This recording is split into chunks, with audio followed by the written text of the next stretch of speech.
Are you sick of fad diets? How about being told that you should eat this food or that food and struggling to stick to the rules? Diets are a huge business in the modern world, and some of them just don't work. Oftentimes, they can also be hard to stick to, and sometimes they can be even dangerous for your health. Today, we'll be going through 5 principles for the ideal diet, body cleansing foods, and appropriate snacking tips.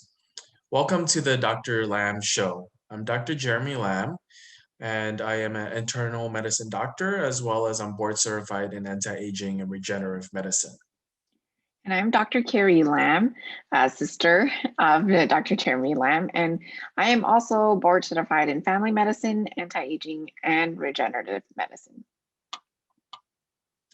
So let's dive into, there's so many diets out there, so many fad diets that come in, come out. Some of them are good and some of them are really tough. And so, what's the first thing that we should do to find the right diet, Dr. Carey? The number one really most important thing about a diet is something that you can work around that is easy for you and realistic for you to keep up with it. If you have adrenal fatigue, you don't want something super complicated or very limiting because you need a lot of nutrients in your body that's easily accessible and easily absorbed in your gut. So, stressing about a diet is not going to help your adrenals out. I have a lot of people that come to me worried about their weight and they want to go on a diet to be able to help them. But unless you get to the root cause and get the stress out of your adrenals out first, you're not going to be able to lose that weight. So, for an adrenal fatigue sufferer, find something that's easy to follow, stress free, and you'll be grateful for the less amount of stress that your adrenals have to go through. Now, number two is to figure out what your sensitivities are, especially in adrenal fatigue. A lot of people have food sensitivities, and that can stress your body out without you even knowing about it. So, some people are sensitive enough where they're able to tell what type of food they're sensitive to. But if you're not that sensitive, then maybe it's just easier to get a food sensitivity test. And we do recommend that for some of our patients that we do see sometimes. If sometimes you're not able to get that food sensitivity test, then you're also able to do a food elimination diet and find out what your body is sensitive to that way as well. Right, you're right. And an elimination diet is not just eliminating foods that you're sensitive to. If you don't know what you're sensitive to, the best way to eliminate are the big five culprits, which are gluten, dairy, corn, soy, and sugar. The reason why these are the big five culprits is because the government heavily subsidizes farmers to produce more and more of these types of crops. Therefore, farmers have to produce more GMO'd, genetically modified crops that would be able to produce more wheat berries or more corn in their crops. And therefore, this genetically modified usually also might have more pesticides or more hormones in their cows or um, more toxins in these crops. So therefore, when you want to eliminate, these are probably the best and highest yield foods that you can eliminate first if you want to see um, if they are inflammatory to your system. So if you try to get rid of these five, you can do it for a month and see how your symptoms are. And then after you eliminate, you can slowly add back in one at a time and see if your symptoms come back. And that is a good way to be able to show if you have sensitivities to these big five culprits. And I mean, you'll be amazed at how many patients come back and, they initially say, oh, no, I eat that all the time. I don't have any symptoms. And then we advise them to, cut these things out. And then they come back and be like, wow, I never knew that I could actually feel better or that I was actually reacting to these foods. So you never know until you actually try to eliminate them and see how your body feels. Right. Things like, oh, my skin rash has gone away, or I feel less bloated when I stop eating bread, or I have less brain fog or diarrhea when I stopped eating dairy. You're right. We have a lot of people that they don't know what they're going through until they actually eliminate it. Mhm. So what's the third principle for getting an ideal diet? So the third principle is to make sure you want to get good bacteria into your body. And that goes along with also starving the bad bacteria that's inside your gut. And so, the microbiome is very important to our body and how it affects, our brain, our inflammation, our immune status. And so the microbiome is actually the gut bacteria that lives inside our intestines, inside our stomach, and in our colon. And they survive basically by digesting the foods that we eat. And so, really, we need to be able to give the good bacteria in our gut the nutrients that it likes, which is fiber, fermented foods that are also high in probiotics. And so, taking a supplement and giving yourself probiotics will give yourself the good bacteria. And starving the bad bacteria means staying away from processed foods because that feeds the bad bacteria. Also, sugar, that will feed the bad bacteria as well. So you want to stay away from high sugary foods. That's very true. You can take a supplement of probiotics, but we usually recommend that you rotate your probiotics because even taking the same type of probiotics is going to keep giving you the same type of gut bacteria. So, using different brands, eating different types of fermented foods, whether it's miso, kimchi, kefir, um, pickles, pickle juice, anything Sauerkraut. fermented. Yeah, sauerkraut Mhm. is good to also put into rotation to your everyday diet to feed your good gut bacteria. So we know that the gut bacteria is actually now known as your second brain, as it produces a lot of the byproducts that are needed to become neurotransmitters, and therefore is very important to your mood, your personality, even the way you react to things. And so, having a good gut and good gut bacteria is very important on in your ideal diet, and staying away from the bad foods like you said, sugar. And if you have taken antibiotics in the past, we know now that that really wipes out both good and bad bacteria. Even if it was a short course, it really does change your gut bacteria. Going on a plane trip, going to a foreign country and eating that type of food changes your gut bacteria in one meal. And that change can really cause a lot of differences in the way you're feeling. Some people have food poisoning and they get diarrhea right away with this change, and other people can tolerate it a little better. But if you've taken antibiotics, it can definitely take time to rebuild this gut bacteria. And so it's important to eat foods that are high in fiber, like we talked about, whether it's chia seeds or vegetables. Give yourself those prebiotics, which is to feed the good gut bacteria, and probiotics, which are the actual bacteria that you're going to be taking in. And so that kind of leads us into our fourth point, which is to make sure that we need to eat a lot of fiber. Especially important is to just keep things flowing with your intestine and your bowel movements. That way, you're able to flush everything out, make sure that you're detoxing properly, and getting rid of unnecessary toxins that are in your body. So make sure you get enough fiber so then you don't get constipated and you can keep things flowing. Yeah, that's great. And the fifth point is to eat as whole as possible. Do you want to talk a little about that, Dr. Jeremy? Yeah, so what does it mean to eat as whole as possible? That means you want to know where your food is coming from. And oftentimes, we ask our patients, where does an apple come from? They will say, obviously, it comes from an apple tree. But where does applesauce come from? Where does apple pie come from? And we don't know what extra ingredients they actually put in and when they process it and how it gets made through the factory when it's baked. So that's not whole food. So you want to make sure that you're eating whole and to make sure you know where your food is coming from and you can actually picture it, without a package. Yeah, that's great. Know where your food comes from. That's our fifth principle.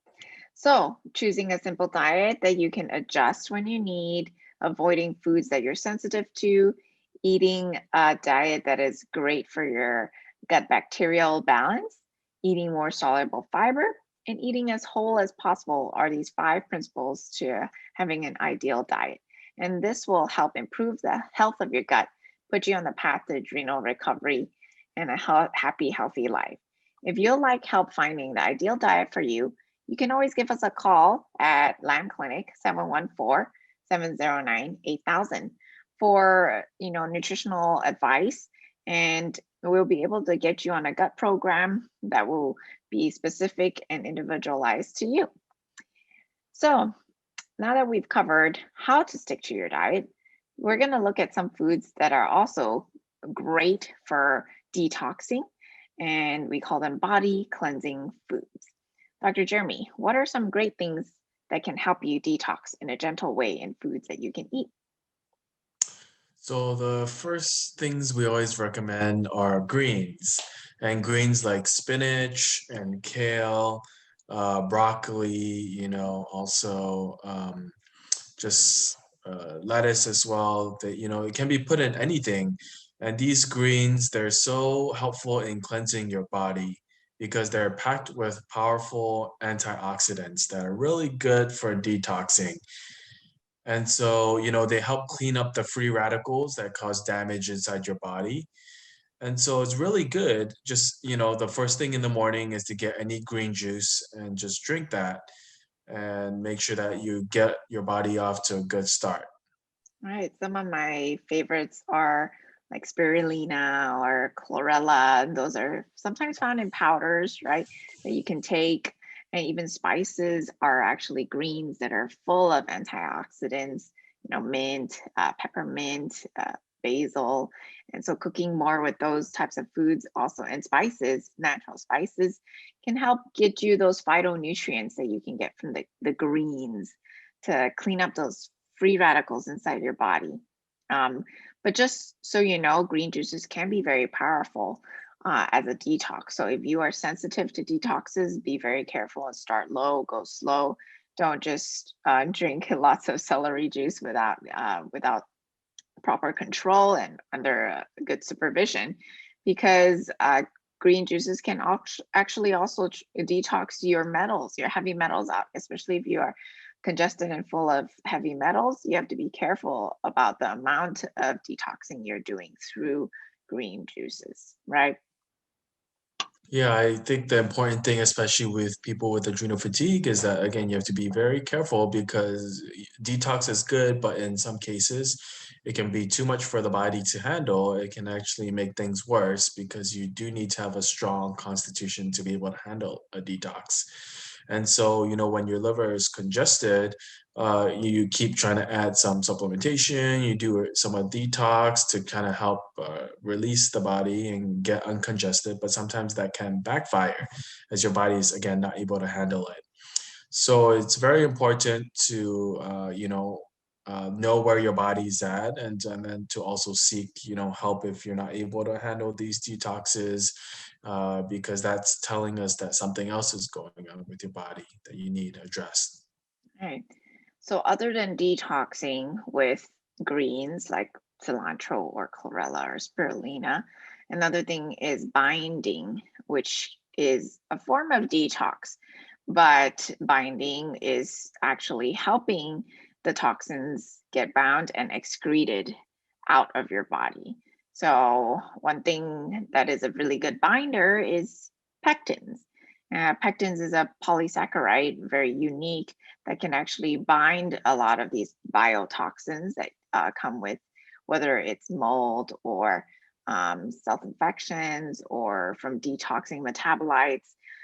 You can have bind in, you take it in orally, and it actually helps to bind the toxins and excrete them in your stool and get them out of your body. So, binding is also kind of very similar to fiber.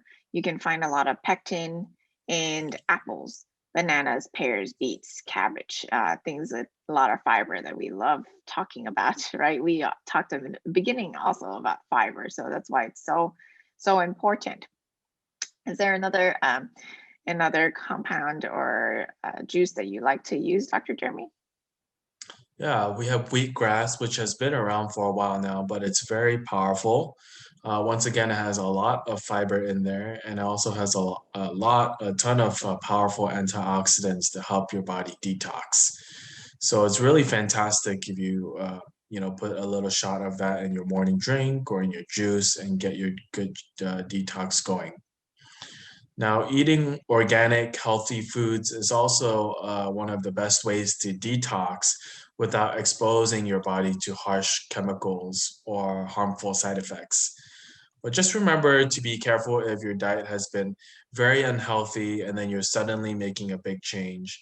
When you have adrenal fatigue, even positive changes can cause dangerous levels of stress. So, making any changes must be slow and must be done at the right time. So you can give our team at Lam Clinic a call at 714-709-8000 for any help, advice, or support on your health journey. And lastly, we're going to be talking about an issue that has probably ruined a lot of your diet efforts in the past. Snacking in between meals can really undermine your attempts to eat a healthy diet. But it really doesn't have to. All you have to do is choose the right snacks. Yeah. Who doesn't love snacking, right? So you can snack your way to health. A recent study has shown that 90% of men and 91% of women eat at least one snack a day. And usually, stress is the major influencer for our eating behaviors and habits. So, with our high stress life, as well as a plethora of unhealthy snacking options available, you go to the gas stations, you see a lot of snacks there. It's no wonder America's health is declining, as snacks are so easily accessible anywhere you are. But now you just have to know what are the types of foods that are appropriate to eat and when. Because if you're dealing with adrenal fatigue, sometimes we do encourage snacking. Dr. Jeremy, tell us a little about that. So, with adrenal fatigue, the body has a hard time being metabolically balanced. And sometimes they tend towards something called reactive hypoglycemia type symptoms. And what that means is not actually that a person tends to go low in blood sugar. In fact, the blood sugar on the blood shows that it's normal, but it's this reactive response where it could be this rapid drop in their blood sugar that could sometimes cause, irritability, anxiety, and sometimes crashes, sometimes also not able to be sleeping at night and waking them up. And this is especially more prominent in advanced stages of adrenal fatigue. And so it's quite helpful in those circumstances to actually find some snacks to stabilize the mood, stabilize their fatigue, and stabilize their reactive hypoglycemia. Right. Now, the question really is what kind of snack, what timing, and for who? Yeah. So, timing wise, breakfast, if you eat it around 6 to 8 o'clock, then maybe a snack at 10 a.m., which is around 2 to 3 hours later, would be good. And then you have lunch around noon or 1, and then maybe another snack at 3. All right.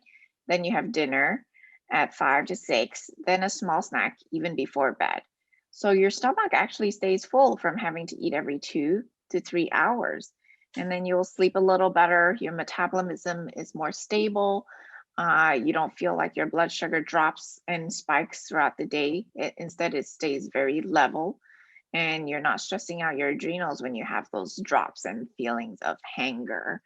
And so that's one way to time out the snacks. Dr. Jeremy, what are some examples of good snacks that you can take?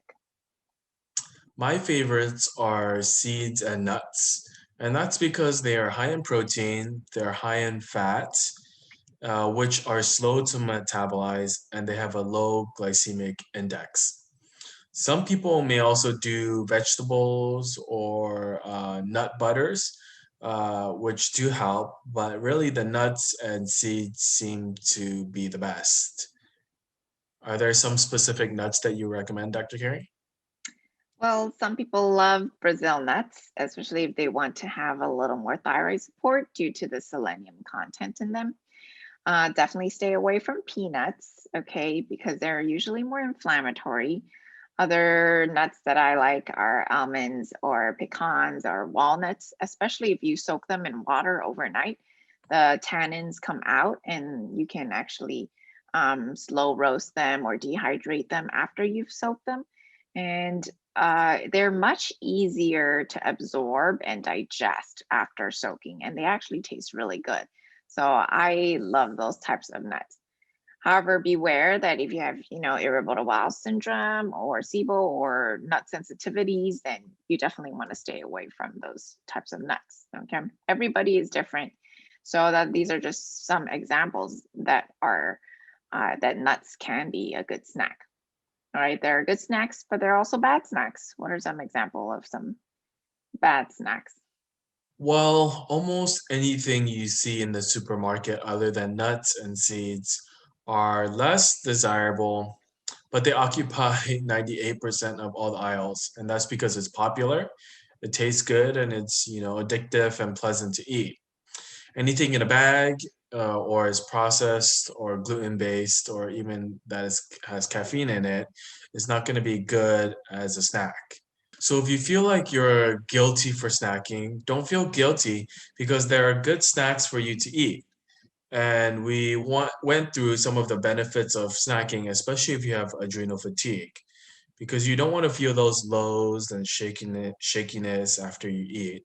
And so it's really okay to snack in between your meals as long as you're snacking on the right things at the appropriate time with the proper guidance.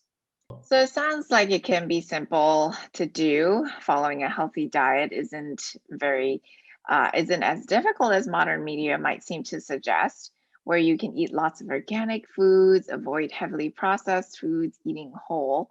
But everyone can fall off the wagon at any point in time, and you don't need to feel guilty about it.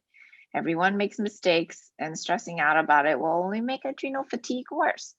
And so, if you need help or you need a coach, or if you need someone to be there with you to partner and to go through the ideal diet and walk you through the steps of snacking, you can always find us at lamclinic.com or call us for a free phone call 714-709-8000, and we can go through all of that with you from the root cause.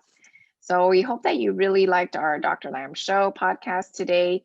Like, follow, and share if you felt that it was helpful. And hopefully, others will also be able to enjoy the same benefits. We hope to see you next time. Remember, we're always here to empower you to take control of your health.